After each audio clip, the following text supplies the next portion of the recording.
오늘 설교 제목이 내가 거룩하니 너희도 거룩하라. 두 가지 주제를 가지고 설교를 고민한다 그랬어요. 그런데 이 설교를 먼저 해야 될 이유가 우리가 설 명절이라는 명절을 지나가면서 나도 모르게 영적으로 많이 오염이 돼 있어요. 사단의 세력들과 함께 적당하게 타협도 하고 때로는 사단의 음식과 거룩한 성도의 음식을 섞어서 먹기도 하고 그래서 이제 명절이 지내고 나서 마음에 조금 끄림직도 하고 또 신앙적인 어떤 죄책감도 느끼기도 할 이쯤에 우리가 다시 한번 말씀으로 돌아가서 하나님이 우리에게 요구하시고 하나님이 우리에게 부탁하신 것이 뭐냐? 거룩이거든요. 그래서 거룩이라는 그 단어를 붙들고 하나님이 거룩하시니까 그 하나님의 아들, 딸이잖아 우리가. 그 하나님의 아들, 딸인 나와 여러분이 그 하나님 닮아서 거룩하게 살아서 세상에 나가서 섞여 살아도 여러분은 달라야 돼요. 보여져야 돼요. 하나님의 눈에 띄어져야 돼요. 어떻게? 거룩한 모습으로. 창시자 존 와니슬리 목사님은 감리교를 창설하시면서 뭐라고 말씀하셨냐면 성경에 의한 하나님의 거룩함을 전 세계에 알리기 위해서 나는 감리교를 만들었다 그랬어요. 우리 감리교회가 거룩한 성도들의 삶에 앞장서야 되는 거예요. 그래서 하나님은 거룩하신 분이라는 것 우리가 기억할 때 여러분 종교개혁 전 영성의 거인들이 있었잖아요. 그 영성의 거인들 가운데 성 테리샤 또 마담 기용 이런 분들이 한결같이 삶의 제1원칙을 삼은 것이 뭐냐면 거룩이에요. 거룩. 왜요? 하나님은 거룩하신 분이기 때문에 거룩이 없이는 그 하나님을 만날 수 없기 때문에 어떻게 하는 것이 거룩하는 겁니까? 하나님은 거룩하시기에 하나님의 성품을 담는 것이 거룩이에요. 하나님의 성품을 담는 것. 하나님의 성품이 뭡니까? 베드로가 하나님의 성품을 정확하게 알려주고 있습니다. 하나님의 성품. 여러분 경건의 핵심이 거룩이고 하기우스라는 단어를 경건으로 바꾸면 그 경건의 의미는 순수하다, 헌신되어 있다, 구별되어 있다 그런 뜻이에요. 에릭 프롬이라는 신학자가 그의 첫 저서 사랑의 기술이라는 책에서 이렇게 말합니다. 그 사람을 사랑한다는 것은 그 사람 속에 들어있는 자기를 사랑하는 것이다.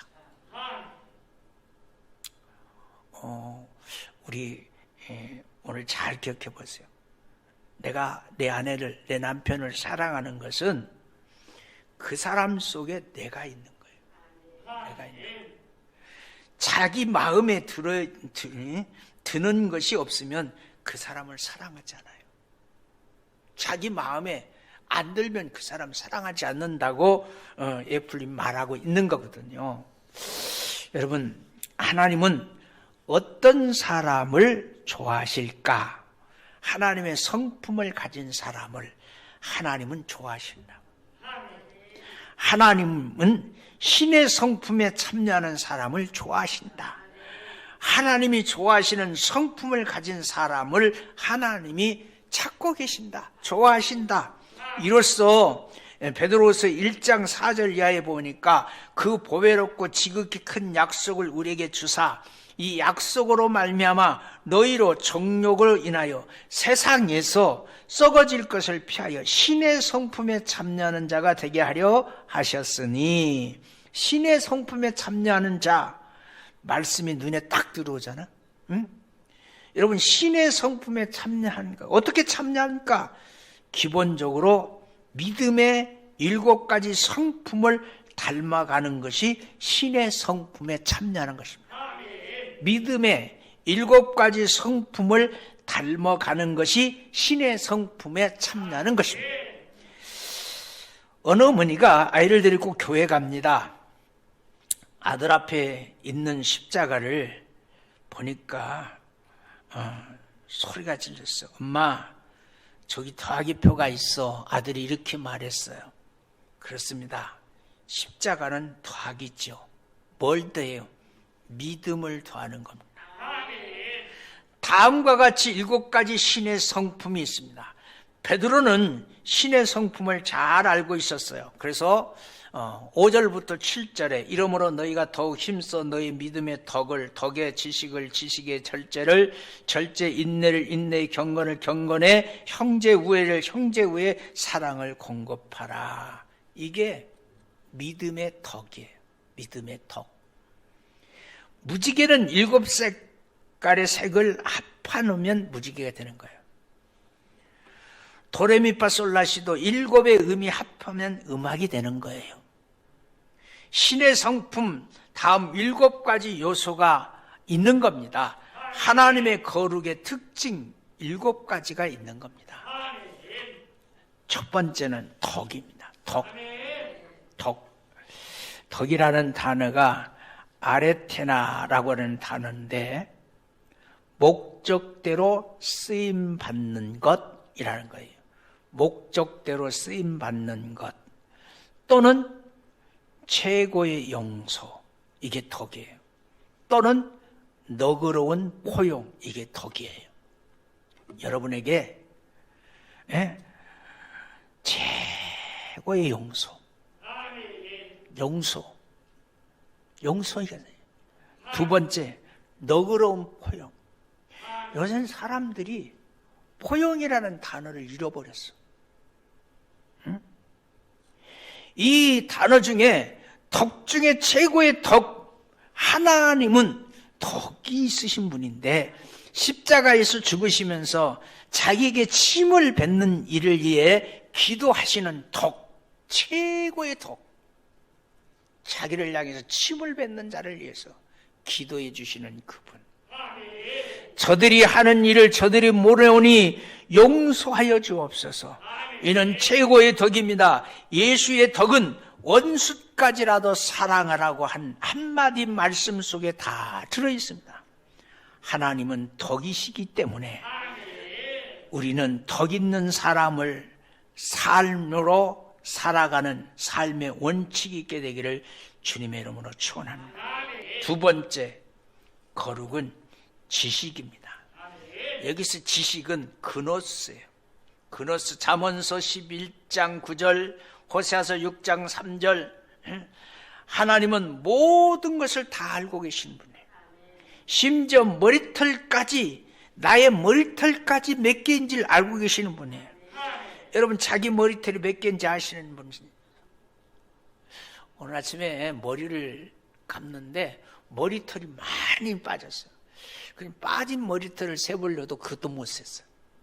못 셌잖아요. 여러분, 지식이라는 헬라어가 그노스예요.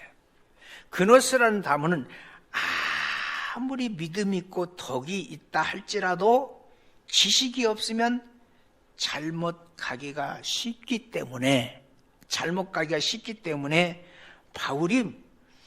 바울은 예수님에 대한 지식이 없었어요. 그래서 바울은 예수 믿는 자들을 죽이는데 앞장섰어요. 그것이 하나님의 일인 줄 알았어요. 열심히 예수 믿는 사람들을 핍박했어요. 그러다가 다메섹 도상에서 뜨겁게 예수님을 만났어요. 만나고 나니까 내가 잘못 가고 있구나 깨달았어요. 그래서 예수님에 대한 지식이 전혀 없음을 고백합니다. 지식이 없는 열심은 철로가 없는 기차 같아서 아무데나 가게 되는 거예요. 그래서 바로 믿으려면 지식이 있어야 돼요. 베드로가 말했어요. 그래서 솔로몬이 이렇게 외쳤어요. 잠언서 11장 9절, 너희가 은혜를 받지 말고 너희 훈계를 받으며 정금보다 지식을 얻으리라. 사특한 자의 입으로 그 이웃을 망하게 하여도 의인은 그 지식으로 말미암아 구원을 얻으리라. 지혜 있는 자는 강하고 지식 있는 자는 힘을 더하나니 이같이 지식이 더해야 믿음은 믿음으로 안전해질 수가 있는 겁니다. 그래서 믿음의 지식을 더하게 할 수 있기를 바라요. 호세아 선지자는 이렇게 말합니다. 그러므로 우리가 여호와를 알자. 어떻게 알자? 힘써서 여호와를 알자. 그의 나오심은 새벽 빛같이 일정하니 비와 같이 땅을 적시는 늦은 비와 같이 우리에게 임하리라. 우리나라 속담에 아는 것이 힘이라는 말이 있습니다. 여러분, 영색이 뭐냐고 물으면 하나님을 아는 거라고 말했어요. 하나님을 아는 힘이 나와 여러분에 있게 되기를 주님의 이름으로 축원합니다. 하나님 어떤 분입니까? 하나님은 거룩한 분입니다. 하나님의 거룩은 지식입니다. 하나님을 제대로 알면 거룩해집니다. 베드로가 예수님을 통해서 고기를 많이 잡은 것을 알았습니다. 그때 베드로가 예수님 앞에 뭐라고 고백했습니까? 나는 죄인입니다 그랬어요. 그리고 무릎을 꿇고 하나님 앞에 자복할 때 그 베드로에게 거룩이 임했어요. 알면 거룩해집니다. 알면 거룩해집니다. 세 번째 거룩은 절제입니다. 절제. 절제라는 히브리 언어가 앵글레이아라는 뜻입니다. 이 말의 의미가 뭐냐면 자기 조절, 자기를 조절할 줄 안다 그런 얘기예요. 넘치는 힘을 안에 가둬두고 그 힘을 잘 다스리는 거예요. 분이 났어요. 그냥 화가 막 났어요. 우리 그러잖아. 참아. 다스리는 거예요. 이게 뭐예요? 절제. 앵글리아 말은 자기 자신을 조절하는 리모컨. 하나님의 거룩은 절제입니다. 절제하면서 살면 거룩해집니다. 절제하면서 살면 거룩해져요. 여러분, 세상에 얼마나 화려하고 유혹하고 예수 믿는 사람들이 넘어지고 자빠지게 만드는지 몰라요. 가급적이면 안 나가는 게 좋지. 나가면 눈이 그냥 막 돌아가. 막 돌아가. 왜 술집은 그렇게 화려하고. 아니, 요 밑에 내가 둘이가 있더라고. 나는 그래서 둘이 그 애들 뭔지 알았더니 둘이 와서 술 먹으라고. 여러분, 하나님은 자기를 조절할 줄 알고 자기를 절제할 줄 아는 사람을 좋아하십니다. 모세도 믿음이 누구 못지 못하게 충만했지만 혈기가 있었어요. 절제할 수가 없었어요. 그래서 사람을 죽이는 일까지 벌였잖아요. 살인자가 됐잖아요. 자기를 조절하지 못하면 믿음 있는 사람도 실패할 수 있어요. 자빠질 수 있어요. 넘어질 수 있어요. 여러분, 쌓기는 힘들어도 무너뜨리기는 너무 쉬운 게, 믿음이 있어도 절제가 없으면 믿음이 빛을 발하지 못하는 거예요. 무엇이든지 절제할 수 있어야 되는 겁니다. 조금 모자라도 조금 남아도 문제예요. 절제해야 거룩해집니다. 잘 절제할 수 있기를 바랍니다. 잘 절제. 네 번째 거룩, 인내입니다.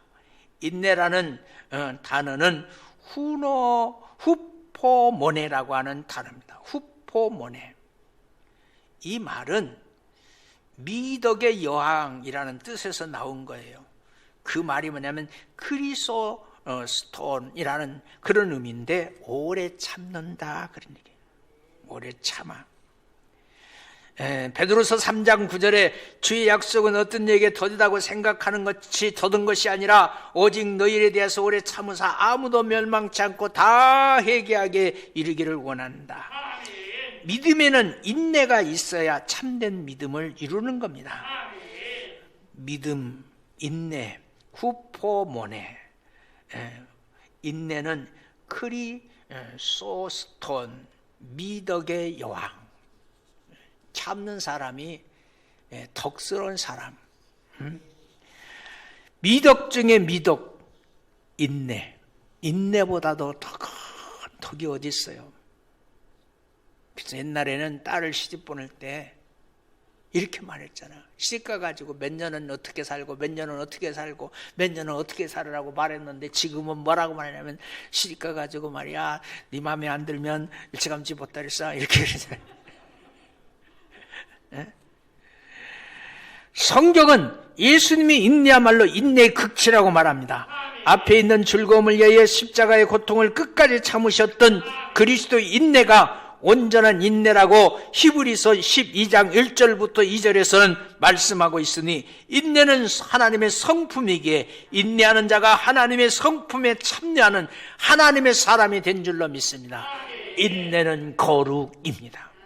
다섯 번째, 거룩은 경건입니다. 거룩이라는, 경건이라는 단어의 의미가 뭐냐면, 언어적으로 헬라어로 보면 유세베야라고 되어 있습니다. 이 말은 뭐냐면 바르게 섬긴다, 그런 뜻이에요. 경건, 바르게 섬긴다. 늘 하나님 앞에 깨끗한 모습으로, 단정된 모습으로 쓰는 거예요. 믿음에 더해야 되는 것 경건입니다. 경건. 바르게 섬기는 거예요. 하나님께 경건한 일은 하나님을 바르게 섬길 수 있는 거예요. 윗사람에게 경건한 일은 윗사람을 바르게 섬길 수 있는 거예요. 경건이란 바르게 섬긴다는 뜻입니다. 여러분, 직장에서 사랑받는 비결이 뭐냐면 상사를 상사로, 동료를 동료로 인정하는 거예요. 그래서 동료와 상사로부터 신뢰와 존경받으면 직장 생활에서 승리할 수 있는 거예요. 근데 지금은 다 잘났어. 다 왕이요. 그렇기 때문에 자기가 왕인데 누구를 섬길 이유가 없는 거야. 그래서 직장 생활이 실패해요.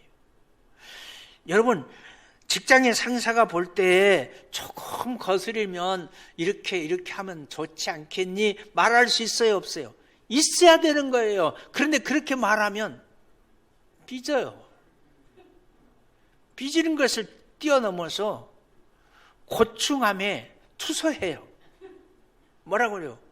우리 강아무개 권사님이 직장 상사인데 이렇게 나를 괴롭혔습니다. 그리고 고충함에 뭘 하나 딱 들어가면 그때부터 누가 고충당해? 상사가 고충당해요. 여러분, 섬기는 것이 좋습니다. 그런데 어떻게 섬겨야 돼? 바르게 섬겨야 돼. 바르게 섬길 수 있는 성도들이 되시기를 주의 이름으로 축원합니다. 여섯 번째, 거룩, 형제 우애입니다. 여러분, 명절을 잘 보내셨죠? 명절에 싸운 가정 손 들어봐. 싸우는 사람도 있어, 명절에. 형제 우애가 없으면 싸워. 그런데 명절에 아이고 제발 좀 자라. 부모들이 그렇게 말해도 지들끼리 우애가 좋으면 그냥 이불 속에 들어가서도 그냥 얘기해. 그게 누구냐면 강대영 집사, 강대하 집사. 그게 뭐예요? 우애. 형제 우애. 근데 형제 우애라는 단어가 무슨 언어냐면 빌라델피아라는 뜻입니다. 이게 쓰면 형제 사랑이라는 뜻이에요. 형제 사랑. 거룩한 사람은 형제간의 우애를 가지게 된다. 믿음 있는 이는 형제 사이에 우애가 있다. 거룩한 사람은 형제 우애를 갖게 된다. 믿음 있는 사람은 형제 사이에 우애가 있다. 그래서 여러분, 아무리 장로님이 되고 권사님이 되고 집사님이 돼도 형제간에 등지고 살고 형제간에 원수지고 살고 형제간에 손가락쥐고 살면 그건 온전한 믿음의 사람이 아닌 거예요. 보이는 형제를 사랑하지 못하면 어찌 하나님을 사랑할 수 있다고 말할 수 있겠어요? 그러므로 형제 우애가 뭐다? 거룩이다. 지금도 그런지 모르겠지만 저희는 국민학교 시절이잖아요. 국민학교 교과서에 나오는 이야기에 한 토막이 있습니다. 서로 우애가 좋은 형제가 있어요. 추수 때가 됐습니다. 그래서 추수할 때 이제 내가 동생 눈을 이렇게 보니까 동생께 조금 부족할 것 같아. 그래서 저녁에 내 거 갖다가 동생 내 돈에다 한 납을 채내. 아침에 가봤더니 내 돈에 또 그놈이 와 있어. 저녁에 또 갖다 놓으면 또 그놈이 와 있어. 그러다가 서로 마주쳤다는 거 아니에요? 형제 우애. 응? 여러분, 형제 우애가 삶을 평화롭게 해요. 형제 우애가 다른 사람에게 천국을 보여주는 거예요. 마지막 7번째, 거룩은 사랑입니다. 여기 사랑이라는 단어는 아가페입니다. 사랑하는 사람은 거룩한 사람입니다. 하나님의 거룩은 믿음에서 시작해서 사랑으로 마침표를 찍는 거예요. 그래서 믿음, 소망, 사랑 중에 제일은 사랑이라고 말하는 거예요. 믿음으로 시작해서 사랑으로 끝나는 것이 하나님의 사람의 삶이에요. 그래서 기독교는 믿음에서 시작해서 사랑으로 마치는 것이 기독교예요. 형제 사랑으로는 부족합니다. 사랑의 범위를 점점 넓혀가야 돼요. 하나님은 의로우신 자뿐만 아니라 불의한 자들까지라도 동일하게 태양빛을 주시는 분입니다. 하나님은 선한 사람뿐만 아니라 악한 사람에게도 동일하게 비를 주시는 분입니다. 그리스도인은 하나님이 자기에게 보여주신 사랑을 똑같이 남에게 보여줌으로 끝을 내는 사람이 그리스도인입니다. 여기서 사랑이라는 단어가 뭐라고 했어요? 아가페라고 했어요. 아가페 사랑. 아가페 사랑이라는 말은 사랑할 수 없는 일을 사랑하는 사랑을 아가페라고 말합니다. 사랑할 수 있는 사랑을 사랑할 수 있는 것은 상식이에요. 사랑할 수 없는 사람을 사랑하는 것은 믿음이에요. 믿음. 그렇습니다. 하나님은 우리에게 거룩하라고 말씀하고 계십니다. 우리는 거룩하신 하나님을 닮아가는 2023년 한 해가 될 수 있기를 주의 이름으로 축원합니다. 이로써 그 보배롭고 지극히 큰 약속을 우리에게 주사 그 약속으로 말미암아 너희를 정욕으로 인해서 세상에 썩어질 것을 피하여 신의 성품에 참여하는 자가 되게 하려 함이니라. 이러므로 너희가 더욱 힘써 너희 믿음의 덕을 덕의 지식을 지식의 절제를 절제의 인내를 인내의 경건을 경건의 형제 우애를 형제 우애의 사랑을 공급해라. 공급자가 되시기를 공급자가 되시기를 공급자가 되시기를 주님의 이름으로 축원합니다.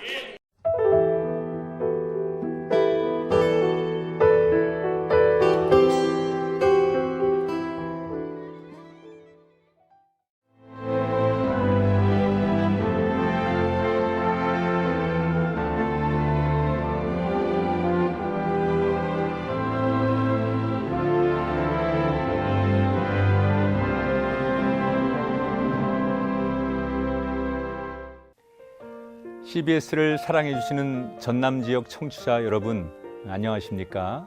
CBS 재단 이사장 꿈의 교회 김학중 목사입니다. 여러분의 사랑과 관심 덕분에 전남 CBS가 순천시 장천동에 새로운 사옥을 마련하게 됐습니다.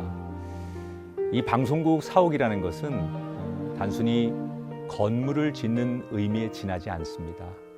전남 지역 복음 전파와 특별히 다음 세대를 위한 미래 비전을 세우는 일입니다.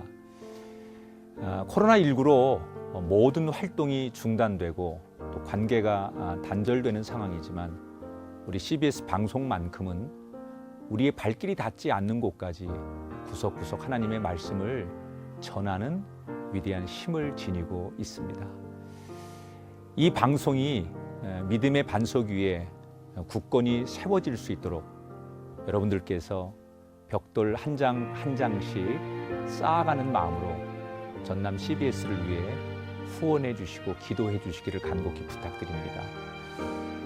여러분의 이 작은 행함이 CBS를 통해서 교회 공동체를 회복하고 누군가의 믿음을 소생시켜 줄 굳게 믿습니다. 여러분 한 분 한 분을 축복합니다.